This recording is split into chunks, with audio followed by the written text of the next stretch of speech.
que nós vamos trabalhar então hoje aqui, né? Então, olha, a partir do capítulo 4 nós teremos a revelação do que está para acontecer, porque é isso que nós vemos aqui logo no início aí. Logo no início que nós vemos no capítulo 4. Então, é interessante que há uma revelação e uma revelação daquilo que o Senhor ele quer mostrar. O Senhor ele quer revelar algo para a sua igreja, para o seu povo. E é lógico que, especificamente aqui nesse capítulo, ele quer usar João para justamente trazer essa revelação. João vai ser esse mediador, ele vai ser esse canal, esse instrumento de Deus para trazer essa grande revelação. E interessante que logo de início, ele é arrebatado em espírito, ele tem essa visão extraordinária do céu. Não sei se ele esteve no céu, ou se apenas foi uma visão do céu, não há muitos detalhes acerca disso, de como que se deu esse negócio, porque é uma questão transcendental, que transcende realmente a questão natural. Mas não deixa de ser essa revelação e essa contemplação que ele tem, e que ele consegue e começa a descrever aquilo que Deus permitiu que ele visse ali no céu. E a visão que segue será das grandes tensões que a igreja enfrentará até a segunda vinda de Cristo. Tensão entre o reino de Deus e o reino de Satanás. Nós vemos isso a partir desse capítulo 4. As revelações que começam a aparecer para João são a revelação do que está para acontecer.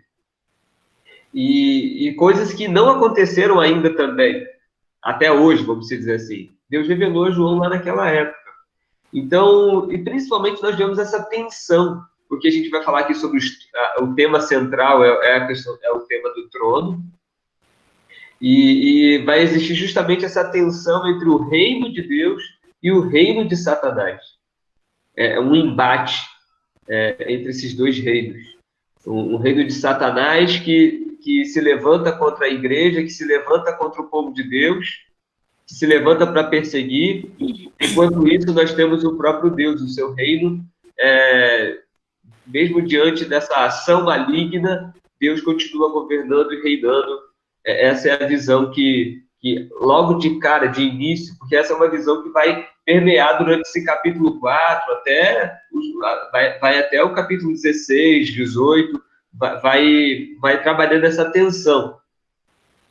E esse capítulo 4 ele vai trabalhar, acima de tudo, esse aspecto de que, apesar de todas as coisas, Deus está no trono. Pode passar, por favor. Então, a mensagem central do livro de Apocalipse é mostrar para a igreja perseguida que o seu Deus está no trono do universo. Então, como a gente já viu no início, em várias aulas que eu já passei para vocês, a igreja, no contexto de João ali, era uma igreja perseguida. Era uma igreja que estava sofrendo muito.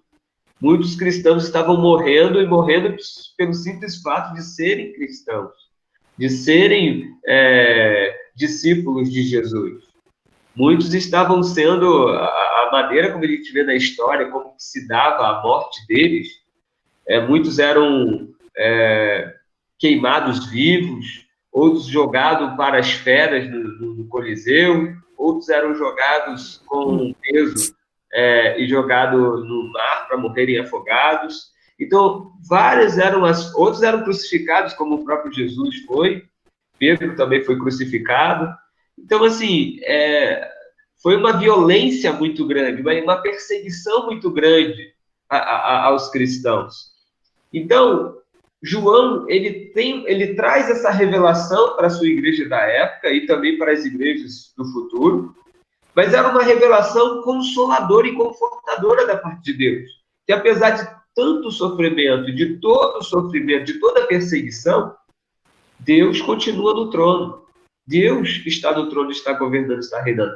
Parece uma coisa meio antagônica. Poxa, mas se Deus está reinando, por que desse sofrimento todo? Mas a promessa é de que Deus está no trono e o seu juízo virá. O seu juízo virá. O seu consolo virá sobre a sua igreja e o juízo virá sobre os maus. Então, é desse aspecto, porque o trono, ele revela isso. um juiz. Está ali que é rei, está para julgar também, para derramar o seu juízo sobre todo o mal. Pode passar, por favor. Então, o destino da igreja não está nas mãos dos homens, mas nas mãos de Deus. Ou seja, nas mãos daquele que tudo governa. Lembra que as 7 igrejas estão na mão direita do Senhor, quando aparece lá no capítulo 1 para João? Ou seja, isso demonstra que o controle da igreja está nas mãos de Deus. O destino dela, diante de tudo que vai acontecer, é Deus que move, é Deus que age, é Deus que protege, é Deus que guarda o seu povo. E se caso acontecer algo ruim, é permissão de Deus. É para nos ensinar algo, é para nos podar em algo, é para trabalhar algo na vida da igreja que precisa ser trabalhado. Pode passar, por favor. Eu peguei essa citação aí do Dias Lopes, que ele diz assim: quando o mundo está incendiado pelo ódio, guerras e conflitos, quando a terra está cambaleando, bêbada de sangue, ou sacudida por terremotos e maremotos, precisamos levantar os nossos olhos e ver o nosso Deus assentado sobre um alto e sublime trono. Ele é quem governa o universo. Então, essa perspectiva e essa característica do capítulo 4, ele quer também passar para nós. Essa ideia, e isso serve de consolo para nós também. Nos dias maus que enfrentamos, nas adversidades que enfrentamos, a gente tem que fazer como João, ele teve essa revelação, olhar para o céu, olhar para o trono, saber que Deus está ali governando. Deus está governando. É essa a ideia do capítulo 4 de João. Pode passar, por favor. Então, nós vamos aí analisar então cada versículo, né? Então, Apocalipse é a revelação do céu. É uma revelação, o Cido até citou aí a questão da porta do céu que se abre. Interessante que nós vemos aí no começo do Apocalipse aparecem 3 portas mais importantes da vida. Lá no capítulo 3, versículo 8, fala da porta da oportunidade. Lá em 3:20 ele fala da porta do coração. Mas aqui no capítulo 1 ele fala da porta da revelação. Dessa porta pelo qual o Senhor se abre, quer dizer, abre essa porta e convida João a adentrar nesse mundo de Deus, desse mundo diferente, dessa nova realidade. João ele teve um privilégio de ver e de enxergar algo que talvez muitos de nós gostaríamos de enxergar, e que nós só podemos ter uma noção do que acontece desse mundo, e é muito pouquinho o que a Bíblia revela, é o que ele registrou aqui para nós no livro de Apocalipse. E muitas das coisas que ele vê ali vai se associando à visão, por exemplo, que os profetas tinham no passado, da visão de Deus, do que acontecia, como é o caso muito semelhante à visão que Isaías ele teve do trono de Deus, e que Ezequiel também teve do trono de Deus. Isaías no capítulo 6 e de Ezequiel no capítulo 1. Então é muito próximo, os detalhes ali estão muito próximos dentro daquilo que João ele percebe, ele tem essa revelação, e que está de acordo com aquilo que nós vemos lá no passado, no Antigo Testamento. Então é interessante que sempre existiu um clamor, sempre, até mesmo dos profetas, acerca desse tema da abertura do céu. Porque o céu sempre teve essa imagem da habitação de Deus, de um Deus transcendente, de um Deus grande, de um Deus que é poderoso, e que ao mesmo tempo sempre houve essa ideia e essa vontade de que houvesse uma abertura para que a glória de Deus se manifestasse. É interessante que no Novo Testamento o papel de Cristo foi realmente, porque o sinal da porta aberta no céu, esse símbolo da porta aberta é o símbolo de que Deus está aberto, Deus está acessível. Quer ver uma ideia disso? A gente vê várias ideias, Jacó, a escada de Jacó lá, lembra que Jacó ele teve um sonho, e ele teve a visão lá desse sonho da escada do céu, anjos subiam, e ele tem a revelação lá de Deus, e ele fica, quando ele acorda, ele fica maravilhado com aquilo tudo, e ali ele consagra um altar a Deus e chama de Betel, que é a casa de Deus. Então, desde o princípio, a gente vê um Deus que está, de uma certa forma, querendo abrir o céu, ou seja, se abrir para se relacionar, para revelar coisas ao ser humano. E em Jesus, no Novo Testamento, a gente vê quando Jesus ele é batizado, diz que os céus se abriram. E Marcos fala que os céus se rasgaram, ou seja, houve um grande rasgo no céu quando Jesus ele é batizado. Ou seja, isso demonstrando justamente essa abertura de Deus para todos nós. E João ele recebe essa revelação de que esse céu, essa porta, continua aberta.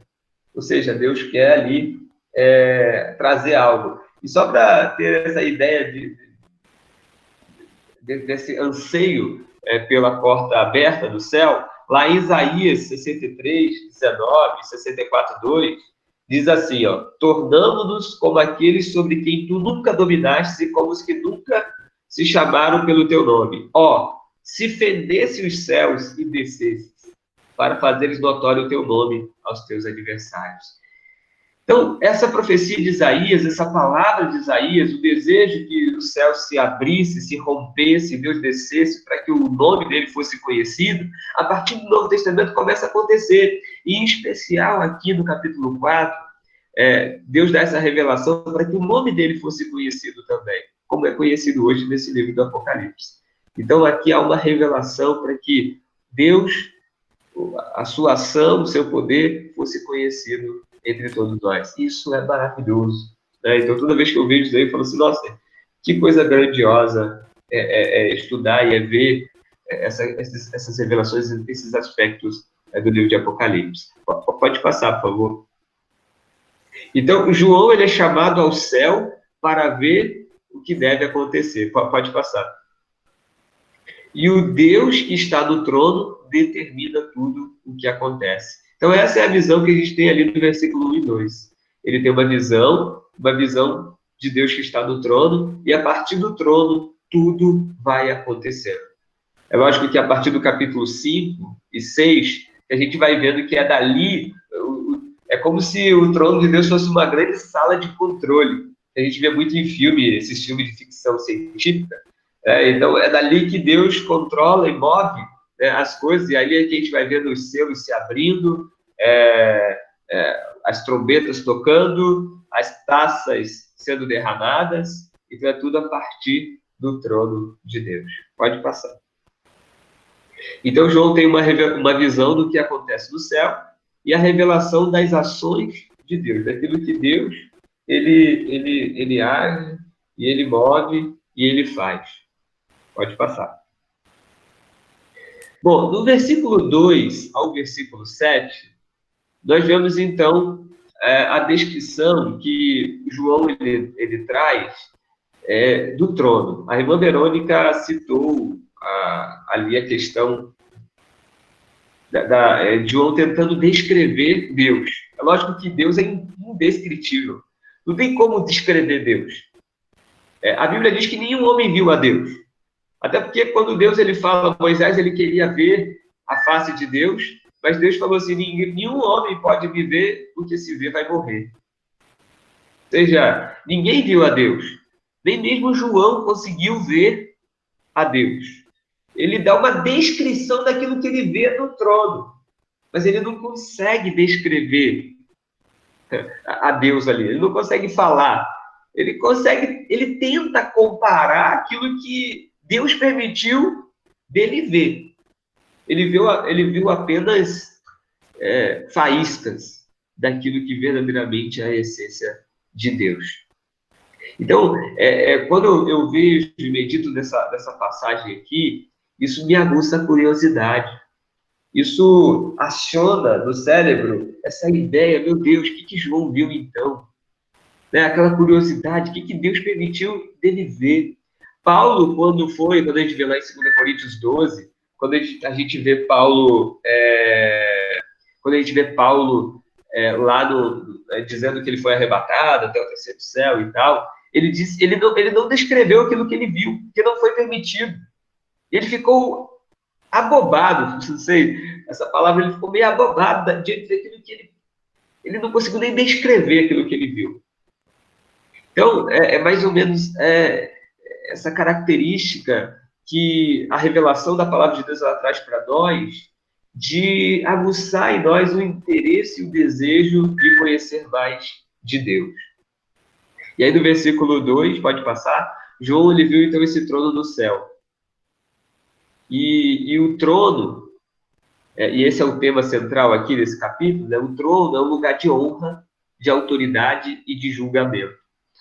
Trono, sempre no mundo antigo, foi visto como um lugar de reis. Os reis é que assentam no trono. E os reis, eles sempre tiveram controle de tudo. Eles governavam, eles tinham autoridade, eles também julgavam. Então, é essa visão que Deus ele tem, que João tem desse trono. Interessante que a Arca da Aliança, quando Deus ele manda Moisés construir a Arca da Aliança, a Arca da Aliança ela é construída dentro de uma perspectiva muito antiga que caracteriza um trono também, tá? Então, a Arca da Aliança ela é um baú que tem nas suas duas hastes 2 querubins, e aquilo ali era uma ideia de um trono. É como se Deus estivesse ali sentado naquele trono. Então, essa ideia de trono, do trono de Deus, ela é muito antiga, ela é muito dentro da cultura judaica, do povo bíblico do Antigo Testamento, sempre teve essa noção e essa revelação da parte de Deus. E João aqui, ele trabalha mais ainda esses aspectos. Então, a essência dessa revelação é mostrar que todas as coisas são governadas por aquele que está sentado no trono. Interessante que das passagens do Novo Testamento, 67 vezes aparece a palavra trono. Então, no Novo Testamento todo, aparece 67 vezes a palavra trono. Dessas 67, 47 está no livro de Apocalipse. Só para vocês verem o quanto que Deus se revela no Apocalipse como um Deus que está reinando soberano, que está sentado no trono. Por isso que eu sempre digo, eu sempre tenho essa fé, a partir da Bíblia, de que apesar das crises que nós enfrentamos, principalmente nos dias de hoje, eu sempre procuro dizer isso. Deus continua no trono. Deus continua sentado no trono. E ele vai continuar sentado lá, governando e reinando sobre tudo e sobre todos. Então, porque essa é a visão que a gente tem aqui do capítulo 4. Pode passar. No versículo 2, ainda continua, né? João viu o glorioso Deus sentado sobre o trono. Pode passar. E ele não consegue descrever, como eu falei, né? Para uma igreja perseguida e torturada, martirizada, esta é uma mensagem consoladora. Saber que o seu Deus está no trono, conforme Isaías diz, conforme o Salmo, né? E ele não consegue descrever, ele fala que Deus é parecido com... Quer dizer, a visão que ele tem, não que Deus é parecido, mas a visão que ele tem é como se aquele que está sentado no trono, ele fala de pedras preciosas, do jaspe, do sardônio, que representam, de uma certa forma, a pureza, a preciosidade de Deus, aquilo que ele vê. Pode passar, por favor. João tenta descrever Deus, coisa que é impossível, e ao compará-lo com jaspe, ele quer revelar essa preciosidade, a beleza, a riqueza de Deus, daquela visão toda que ele tem. Pode passar, por favor. E aí, João ele faz essa descrição das características do trono de Deus do versículo 3 ao 7. O trono de Deus é um trono de graça e misericórdia, que é interessante. Quando eu digo que de graça e misericórdia, porque ele vê o arco-íris no trono, que no Antigo Testamento chama do arco da aliança, que foi a aliança que Deus ele fez lá em Noé. Então, a aliança ela é símbolo da graça, porque nessa aliança que Deus ele faz com Noé, que tem ali o arco-íris como representação dessa aliança, era uma aliança que tinha a promessa de que Deus não iria mais destruir a terra por meio da água. Então, ele faz essa aliança a partir de Noé. E o arco-íris representa essa aliança da graça de Deus, da misericórdia. Por isso que, quando o João ele vê o arco-íris ali do trono, isso representa o quê? Que esse trono de Deus representa o trono de graça, de misericórdia, representa isso. Mas também o trono de Deus representa juízo, porque no versículo 5 fala de trovões e relâmpagos. Trovões e relâmpagos representam juízo. Interessante que, geralmente, primeiro veio os trovões e relâmpagos dentro da natureza, primeiro veio os trovões e relâmpagos e depois veio o arco-íris. Mas isso quer revelar o quê? João, ele quer, nessa visão, Deus revela para João, quer revelar para nós o quê? Que a graça vem antes do juízo. A misericórdia vem antes do juízo. Ou seja, ele vê primeiro o arco-íris para depois ele ver os trovões e relâmpagos que se apresentam. Então, antes mesmo de Deus derramar o seu juízo, primeiro ele vem com a sua graça, com a sua misericórdia, com o seu amor. Por isso que nós entendemos que nós vivemos num tempo da graça, no tempo da aceitação de Deus, no tempo do jubileu, no tempo em que as pessoas podem se converter, podem se voltar para o Senhor, se arrepender e arrependimento, porque quando Cristo voltar, ele vai voltar como um juiz. Ele veio como graça, mas o juízo dele há de vir também, porque o trono de Deus é um trono de misericórdia, mas também é um trono de juízo. E o juízo dele há de ser derramado sobre toda essas mazelas e opressões que se levantam contra nós. Você quer falar, Das? Pode falar. Sim, pastor, aqui enquanto você falava, me lembrei de uma passagem curiosa, lá em Marcos, no capítulo 10, diz que Tiago e João chegaram para Jesus e falaram: Jesus, quero te pedir um favor. E ele, fala. E eles: olha, a gente quer cada um sentar ao lado do seu trono. Quando o seu reino vier, a gente quer que um tenha direito a um lugar da sua direita e outro à sua esquerda no seu trono. Aí Jesus ficou indignado: mas vocês podem beber do cálice que eu vou beber? Vocês vão participar do batismo que eu vou participar? Aí eles: não, a gente pode beber sim do cálice que você vai beber. Aí Jesus fala: tá, de fato vocês vão beber do meu cálice, mas vocês não podem sentar ao lado do meu trono, porque, aí vem a questão, esses lugares serão daqueles para quem eles forem preparados. E isso dá uma revolta lá, mas Jesus não fala para quem está sendo preparado esse lugar. Eu fico pensando, será que é para uma divindade como o Espírito Santo, algo assim? Ou será que existe algum mortal que, quando chegar na eternidade, vai ter direito a sentar desse lado, sabe? O que você pensa sobre essa questão que na época foi tão polêmica? Olha, Otácio, eu preciso só analisar esse texto, tá? Esse texto aí, porque, assim, em outros momentos, por exemplo, no Evangelho de Lucas, a gente vê que, no Evangelho de Lucas, também de Mateus, agora eu não vou lembrar a passagem específica, mas fala que, principalmente numa passagem lá, que o Senhor ele convida, na verdade parece uma parábola, que ele convida as pessoas para estarem com ele na ceia, e muitos recusam estar na mesa com ele. E aí ele fica indignado e vai chamar o quê? Os pobres, os marginalizados, e manda chamar esses, e esses é os que vão sentar à mesa. E ali ele dá uma lição falando que justamente muitos sentarão junto com ele, e governarão junto com ele, e há muitas expressões da igreja e de muitos que estarão próximo do Senhor, né? Talvez ali o aspecto de Tiago, Tiago e João, né? Eu acho que é Tiago e João, esse aspecto de Marcos aí, a revolta não, né? A indignação ali de todos em relação a eles é o fato deles estarem querendo uma posição privilegiada em relação aos outros. Então, a repreensão de Jesus é nesse aspecto. Aí eu precisava só analisar mais a fundo esse aspecto da resposta de Jesus relacionando a esse trono e tal.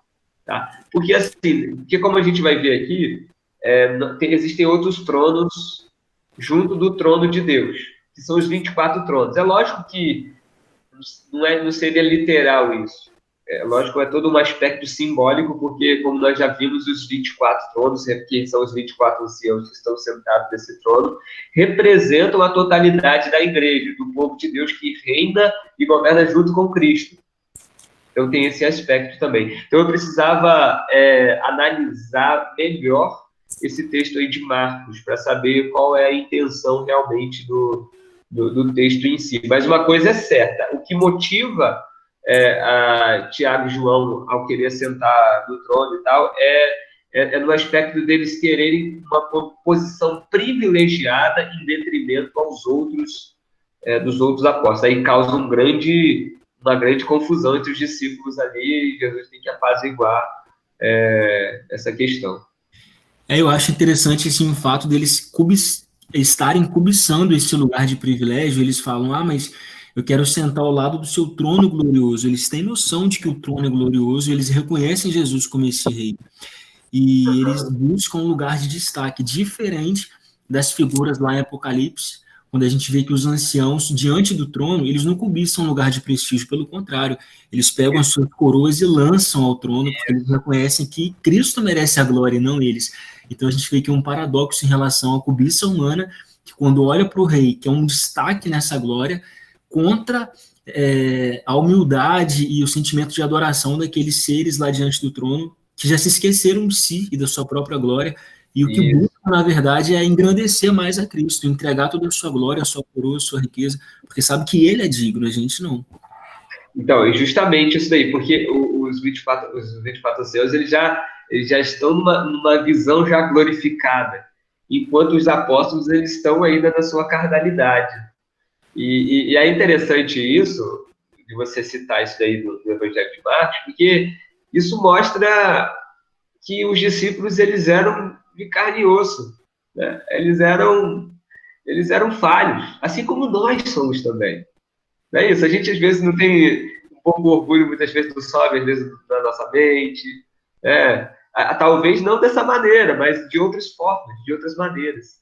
Então, é lógico que depois, a partir da convivência e da caminhada deles, eles vão mudando a perspectiva, a visão deles. Lógico, Tiago e João, Tiago morre de maneira como mártir ali em Atos, do capítulo 12, se eu não me engano, ele é decapitado.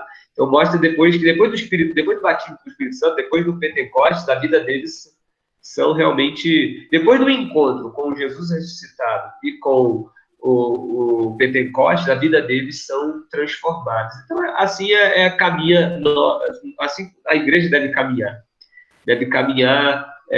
a cada dia buscando melhorar, buscando ser transformada pela graça, pela presença, pela glória de Deus, não aceitando ser como nós somos, mortificando a nossa natureza, para que a gente realmente possa aprender da palavra, com essa revelação que já temos, dessa humildade, desse princípio que nós precisamos cultivar nas nossas vidas. Mas é muito, muito bem colocado o que você pontuou aí.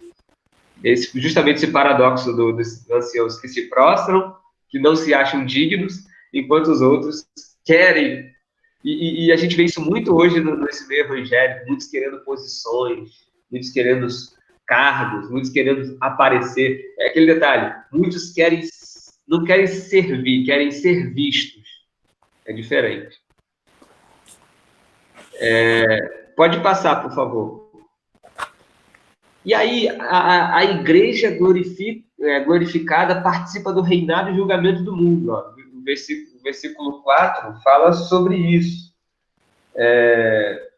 Ao redor do trono havia 24 tronos, e neles estavam sentados 24 anciãos vestidos de branco, com coroas de ouro na cabeça. Então, fala aí desses 24 que justamente o Tasso já pontuou aí, e que eu sigo a visão de que esses 24 anciãos representam o povo de Deus. Tá bom? Vai haver alguns exegetas, alguns estudiosos que vão por uma outra linha, que vão tentar defender o aspecto de que esses 24 anciãos sejam anjos. Mas, no livro de Apocalipse, principalmente aqueles que têm vestes brancas, as vestes brancas representam no Apocalipse sinal de pessoas redimidas, pessoas que foram redimidas. Quem são redimidas são homens, mulheres, é o povo de Deus. Então, esses 24 anciãos, não que tenham lá no céu 24 anciãos. Aquilo ali é uma representação simbólica da totalidade do povo de Deus, da igreja. Então, esses 24 anciãos representam a igreja. 24 por quê? Porque o 12, nós já vimos o 12, representa essa universalidade, essa totalidade, e o 24 é um múltiplo de 12. Por exemplo, nós temos no Antigo Testamento as 12 tribos, no Novo Testamento nós temos os 12 apóstolos. Então, o 12, ele é muito característico porque ele representa o povo de Deus, tá? Então, por isso que nós, desse ato simbólico, nós vemos ali a igreja, né, participando desse reinado, desse julgamento. Pode passar. Então, os 24 anciãos são identificados por suas roupas brancas, incumbências, eles assentam-se no trono para reinar e julgar, tá? Reinando com Cristo, e a posição deles são de coroas de vencedores. E aí, nesse aspecto, talvez, a gente pode ver desse paralelo lá de Marcos, é que a igreja toda vai governar, vai reinar junto com Cristo. Não vai haver privilegiados, vamos dizer assim. Mas toda a igreja, todo o povo de Deus, reinaremos com Cristo. Pode passar. E aí chega um aspecto que eu acho também muito interessante desse capítulo, que é a ideia da adoração. A ideia do que acontece no céu. No céu tem muita adoração, no céu tem culto, no céu tem liturgia, no céu tem momento tem esse momento, né, de glorificação ao nome de Deus. E, em primeiro lugar, temos a adoração desses 4 seres viventes, né, que representam também a totalidade da natureza. Pode passar. Nós já falamos também sobre isso. E nós temos aí o leão supremo entre os animais selvagens, o boi entre os animais domésticos, a águia é a rainha das aves e o homem supremo entre todas as criaturas viventes. Então, aí está representado nesses 4 seres viventes, que é uma visão lá de Ezequiel, representa a natureza, a totalidade da natureza. A natureza, por isso que eu digo que o capítulo 4, cujo tema é o Deus Criador que está no trono, e nesse trono ele recebe a adoração da sua criação. Além dele receber a adoração do seu povo, da sua igreja, ele recebe a adoração da criação como um todo. Por isso que nós precisamos zelar pela criação de Deus. A criação, pelos animais, pelas florestas. Né? Isso daí é a criação de Deus, porque a criação é obra de Deus. Nós não podemos destruir a criação de Deus. Com isso, por quê? Porque no livro de Apocalipse nós temos revelação que a própria criação, a própria natureza glorifica, adora a Deus. Jesus, ele falou, olha para os pássaros cantam, adoram a Deus. Os próprios lírios que crescem representam essa obra da criação de Deus. Então, aqui nós vemos a natureza que exalta, que glorifica, que adora, que se prostra, que se rende ao Senhor. Pode passar. Então, os 4 seres viventes representam toda a grandeza, poder e beleza da natureza. A natureza louva o Criador, conforme nós vemos aí nos Salmos, que é muito característico no Antigo Testamento também, essa representação da natureza que exalta o Criador. Pode passar. Os 4 seres... o que esses 4 seres viventes fazem? Eles proclamam sem cessar a santidade, a onipotência e a eternidade de Deus. O céu é um lugar de celebração, louvor e glorificação ao nome de Deus. Pode passar. E aí a gente chega na parte final, que é a adoração da igreja. Como que essa igreja adora e se une junto com os seres viventes. E qual é o objeto da adoração desta igreja? Pode passar. Os remidos adorarão aquele que vive pelos séculos dos séculos. Então, a adoração, eles adoram a Trindade como um todo, porque os 7 Espíritos de Deus estão ali junto com Deus. No capítulo 5 nós temos o Cordeiro. Então, o objeto da adoração da igreja, desse povo de Deus remido, é o próprio Deus. Ele que é merecedor de toda a adoração. Ali é representação disso, né? De um Deus que recebe a adoração do seu povo. Pode passar. Quais os atos da adoração? O ato é o ato de se prostrar. A igreja se prostra e se rende. Interessante que a palavra adoração, até ontem lá na juventude eu deixei a mensagem lá para eles, a palavra adoração no grego é uma palavra proskinel.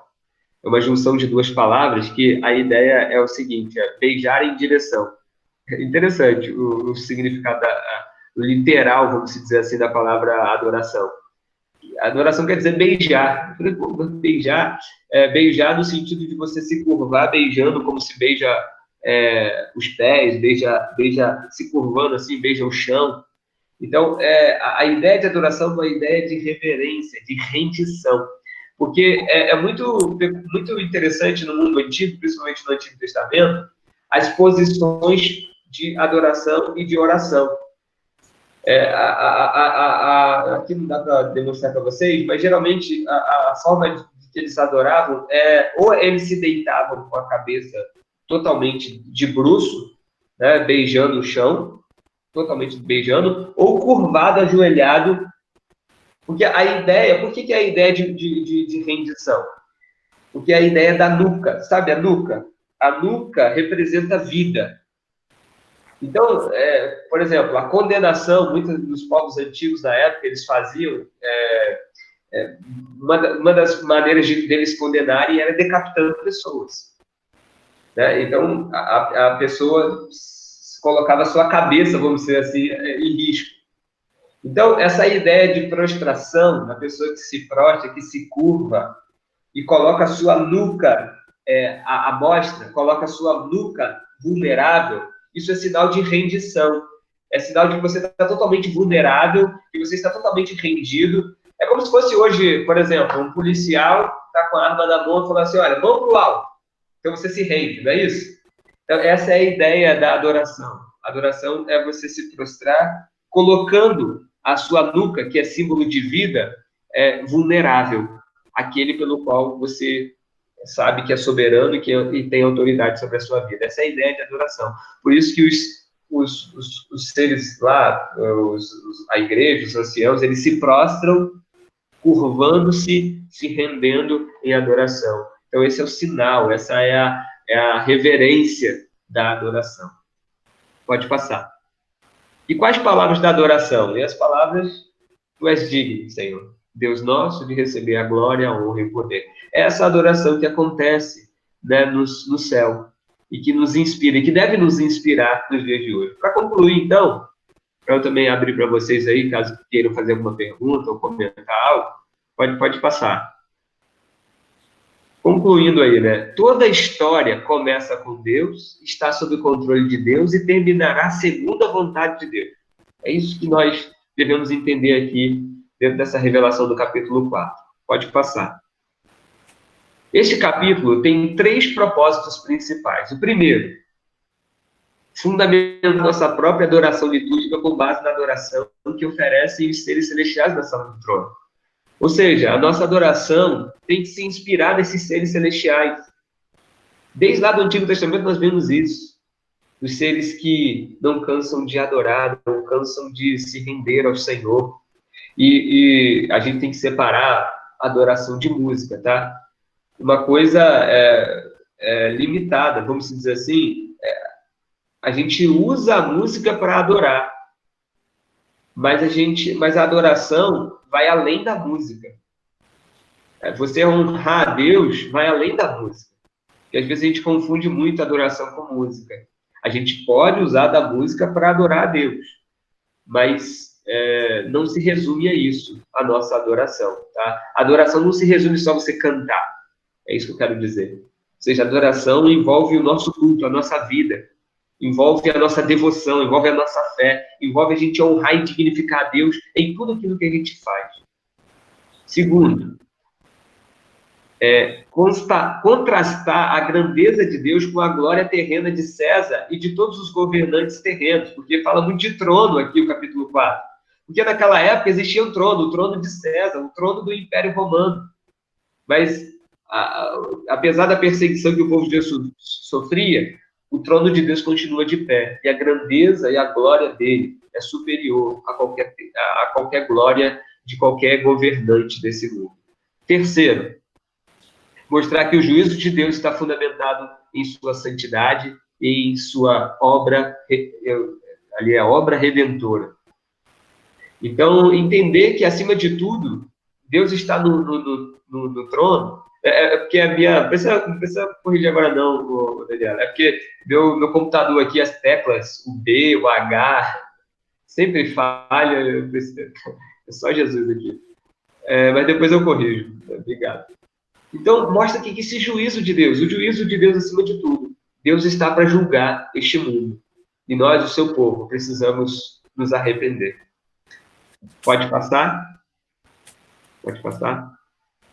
Nós somos criados para adorar a Deus e desfrutar de sua presença. Eu quero só chegar na outra parte aí. Pode passar. Aí, ó. Apesar de não enfrentarmos o culto do imperador, porque naquela época o imperador ele queria ser glorificado e queria ser cultuado, enfrentamos algo muito sutil que é a cultura da personalidade. Muitos cristãos, às vezes, têm um Deus na prateleira, geralmente um líder religioso. Então, a gente precisa analisar a nossa adoração. Quem que a gente está colocando, muitas vezes, no lugar do trono de Deus na nossa vida? Às vezes, a gente está dando honras e glórias, ou dedicando, ou desviando a nossa atenção de Deus para outras coisas, e colocando outros personagens no lugar de Deus. E isso se torna idolatria. Pode passar. Qualquer pessoa ou coisa que receba maior importância do que Deus em nossa vida resulta em adoração idólatra. E eu concluo aqui esse nosso estudo. Então, eu gostaria de ouvir de vocês o que vocês acham. Faz sentido ou não isso, essa reflexão aqui final, essa questão da adoração, do trono de Deus, essa visão que João ele traz para nós? O que isso inspira você e o que isso representa na sua vida? E aí, o que vocês acham?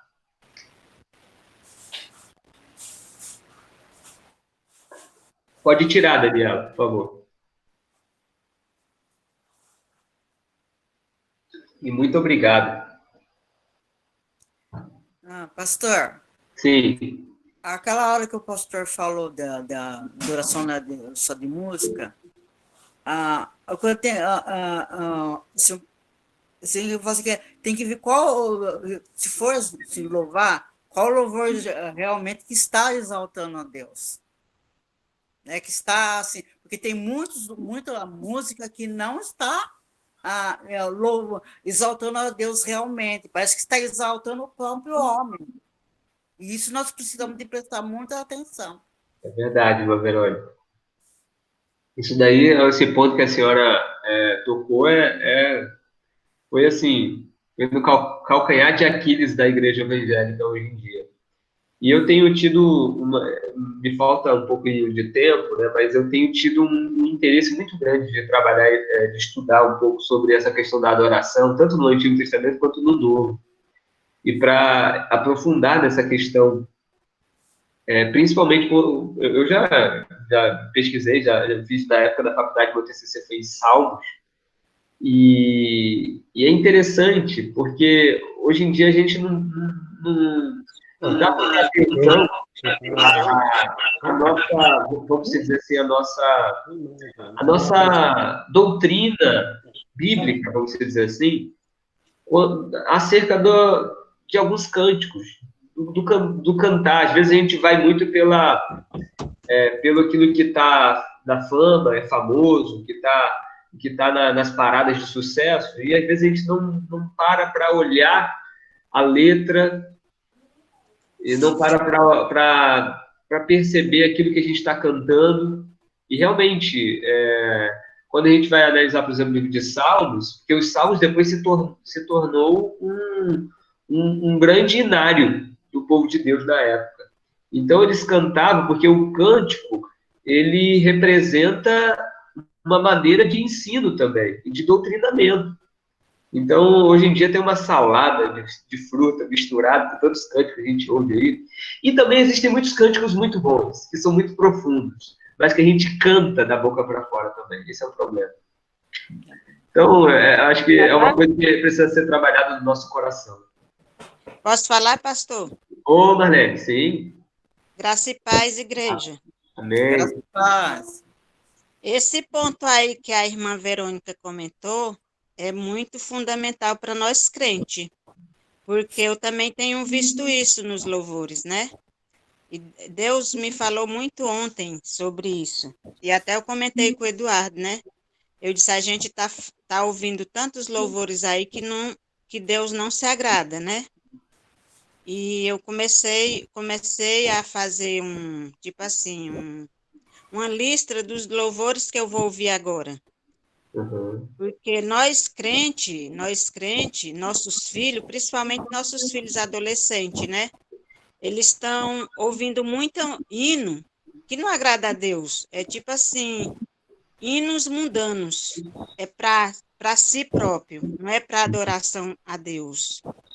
E eu fiquei ontem pensando nisso, né? Pensei muito e comentei com o Eduardo. E a irmã Verônica comentou uma parte fundamental, que a gente tem que ter muito cuidado nos louvores que nós devemos adorar a Deus. É que nem nós estivéssemos adorando, a nossa adoração também se resume em oração, né? Que o nosso louvor seja resumido em oração a Deus. E Verdade. eu fiquei muito grata em ouvir essa palavra da irmã Verônica, porque é confirmação de Deus, até para mim passar para minha filha, né? O que nós devemos ouvir. É verdade, igreja? Com Então, certeza. obrigado pela confirmação que a irmã Verônica passou para todos nós hoje, para nós vigiar mais em quem nós devemos ouvir. Amém? Amém. E é interessante, agora, a grande questão, Marlene, é o seguinte: como que a gente vai saber se esse louvor é de Deus ou não? Aí é que está a questão. Como que a gente vai saber? Estudando a Bíblia, estudando a palavra, não é verdade? Isso. Porque se não estudar, por isso que eu vejo o seguinte, hoje em dia, muitas igrejas não estão dando, vamos dizer assim, valor ao ensino bíblico. Isso. E aí a gente acaba tendo esses problemas, né? E uma grande dica é a gente pesquisar os nossos cantores evangélicos, né? Um grande cantor que eu estou vendo que é bom, que louva a Deus, no meu ponto de vista, é o Nani Azevedo, né? Para mim, ele é inspirado por Deus. E tem muitos outros, né? E eu vou fazer uma pesquisa e vou começar a ouvir mais louvores inspiradores a Deus. Amém, é isso aí. Amém. Alguém mais gostaria de comentar? Contribuir? Eu queria fazer um comentário também, pastor, que vai muito de encontro disso que já tem sido falado. A gente observa ao longo da aula de hoje o tempo todo falando sobre olhar para Cristo, olhar para o trono, a adoração a Deus, que na verdade é um esvaziar-se de si mesmo, parar de olhar para si mesmo e olhar para quem Ele é, e adorar por quem Ele é. Eu acredito que é necessário que a igreja volte para essa posição de olhar para Cristo, e nesse sentido, falando sobre adoração e adoração sobre Ele, né, e não uma adoração voltada mais para mim mesmo, eu acredito que é necessário que a igreja conheça e busque conhecer mais sobre quem é Cristo para ter bagagem e propriedade para falar dele. Então, assim, muitos cristãos não conhecem os nomes de Deus, por exemplo. Fica aí até uma dica para um próximo estudo. Mas muitos cristãos não sabem o que significa Manuel, Jeová, Rafá, enfim, não sabem.